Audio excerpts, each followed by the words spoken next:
Halo semuanya, kita udah jalan lumayan jauh ya. Di awal perjalanan Quest 1 kita, kalian mungkin ngelihat Surabaya tuh sekedar kota yang macet, banyak keluhan, dan penuh rasa frustrasi sehari-hari.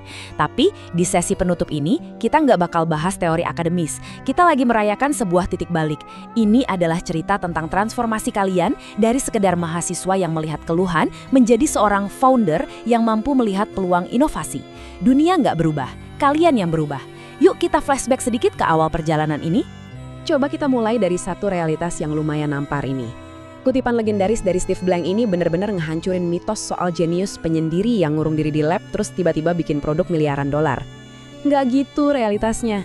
Semua ide keren, asumsi, dan catatan di sticky notes kalian itu ya cuma halusinasi aja. Sampai akhirnya kalian berani keluar gedung dan nabrakin itu semua ke dunia nyata. Dan ini ngebawa kita ke bab 1, ilusi gedung.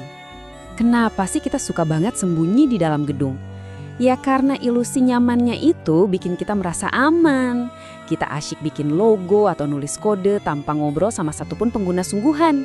Banyak founder gagal karena mereka bertingkah kayak perusahaan raksasa yang tinggal ngejalanin bisnis plan pasti. Padahal, ingat ini, startup itu beroperasi dalam mode pencarian. Kalian itu ibarat detektif yang lagi berburu tanpa henti buat nemuin model bisnis yang benar-benar bisa diulang. Ini konsep super penting dari Bill Aulet.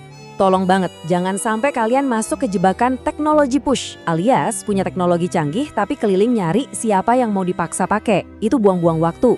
Yang kalian cari itu market pull, alias tarikan pasar. Momen di mana kalian nemuin rasa sakit pelanggan yang belum terobati dan merekalah yang seolah-olah narik solusi itu dari tangan kalian. Biar lebih kebayang, lihat deh foto Jack Ma di masa-masa awalnya ini. Waktu itu gajinya cuma belasan dolar sebulan. Dan dia lagi pitching di apartemen sempitnya ke 24 temannya yang malah pada kebingungan. Dia nggak punya teknologi super canggih.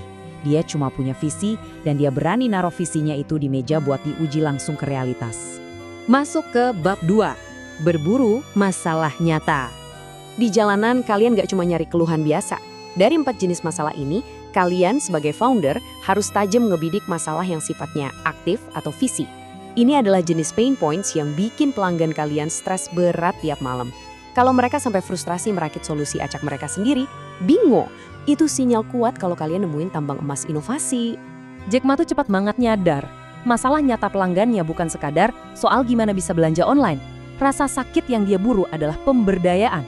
Pekerjaan aslinya adalah ngebantu pengusaha-pengusaha kecil, para UMKM, biar bisa hidup dan saingan sama raksasa industri. Mindset inilah yang bikin Alibaba sebesar sekarang. Jadi, goal utamanya apa? Ya nemuin problem solution fit ini. Momen magis ketika solusi kalian itu ibarat kunci yang masuk sempurna ke gembok rasa sakit pelanggan. Ini bukti otentik di dunia nyata kalau apa yang kalian bangun itu emang layak ada, bukan cuma mimpi di siang bolong. Lanjut ke bab 3, uji realitas pelanggan. Ini kawah Chandra di muka kalian. Gimana cara nemuin kesesuaian tadi? Disinilah semua asumsi manis kalian dibenturkan dengan realitas. Kayak yang kelihatan di diagram Steve Blank ini, ide kalian itu cuma hipotesis. Kalian harus merancang eksperimen, bawa keluar, ngetes ke orang-orang, lalu dapetin wawasannya. Valid, lanjut.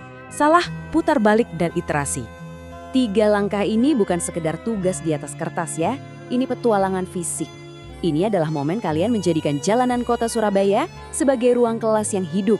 Kalian turun ke pasar, ngobrol sama ibu-ibu UMKM, naik transportasi umum, dan nangkep cerita-cerita manusia di baliknya. Kalian meresapi aliran masalah kota ini secara langsung. Dan ini aturan kerasnya. Proses validasi ini wajib dilakuin sama founder sendiri. Nggak bisa kalian outsource ke staff junior atau bayar orang lain. Kenapa? Karena insting untuk mubah arah startup itu cuma bisa muncul kalau kalian sendiri yang ngerasain pedasnya penolakan dan manisnya antusiasme dari pasar. Makanya Jack Ma menanamkan uji realitas ini sampai ke DNA Alibaba. Dia taruh pelanggan di puncak piramida, karyawan nomor 2, dan investor malah di urutan buncit. Masuk akal banget kan? Karena cuma pelanggan yang memvalidasi eksistensi kalian. Investor mungkin lari saat ekonomi lagi hancur, tapi pelanggan yang rasa sakitnya kalian obatin, mereka bakal terus setia.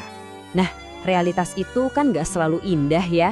Kita masuk ke bab 4, belajar dari penolakan. Ingat 24 temen Jack Ma yang kebingungan tadi? Hampir semuanya nolak idenya mentah-mentah. Tapi apa dia langsung ganti mimpi? Enggak, keluar dari gedung itu artinya bersiap untuk ditolak. Buat seorang founder, penolakan itu data. Kegagalan sejati itu cuma satu, yaitu ketika kalian mutusin buat nyerah. Saya suka banget cara dia membingkai kerasnya perjalanan ini. Hari ini berat, besok akan lebih buruk, tapi lusa akan indah. Ini pengingat brutal. Masalahnya, kebanyakan founder pemula itu nyerah di esok malam, tepat sebelum matahari terbit. Proses ini emang sengaja didesain untuk menyaring siapa yang benar-benar punya mental baja. Kemajuan di dunia nyata itu berantakan banget, guys. Jangan bayangin grafik rapi yang melesat ke atas. Hari yang produktif di depan pelanggan itu ibarat 2 langkah maju dan 1 langkah mundur. Kalian nemu insight keren, tapi harus ngerombak fitur utama. Bikin capek? Pasti. Tapi itulah tanda nyata kalau kalian lagi belajar. Dan akhirnya kita sampai di puncak perjalanan Quest 1, bab 5, lensa founder bangkit. Inilah momen di mana semua ilusi kalian hancur dan digantikan dengan kejelasan. Kalian mencapai yang namanya escape velocity, kecepatan lepas dari gravitasi asumsi. Kalian berhasil dapat ini bukan dari nebak-nebak di kampus, tapi dari pengujian tanpa henti di jalanan, sampai akhirnya kalian nemu model yang solid. Seperti kata Jack Ma, kita belajar dari kesalahan. Dan sadar nggak sih, setelah semua yang kalian lewati, dunia di sekitar kalian tuh sebenarnya nggak berubah. Surabaya masih sama, macetnya sama, UMKM-nya masih dengan dinamika yang sama, tapi kalian yang berubah. Lensa kalian udah bangkit, yang dulunya cuma terdengar seperti suara bising keluhan, sekarang terlihat jelas sebagai pola dan peluang besar.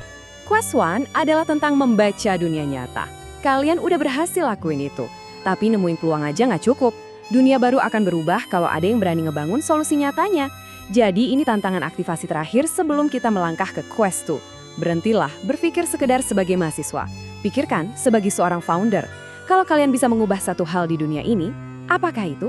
Sampai jumpa di perjalanan membangun masa depan.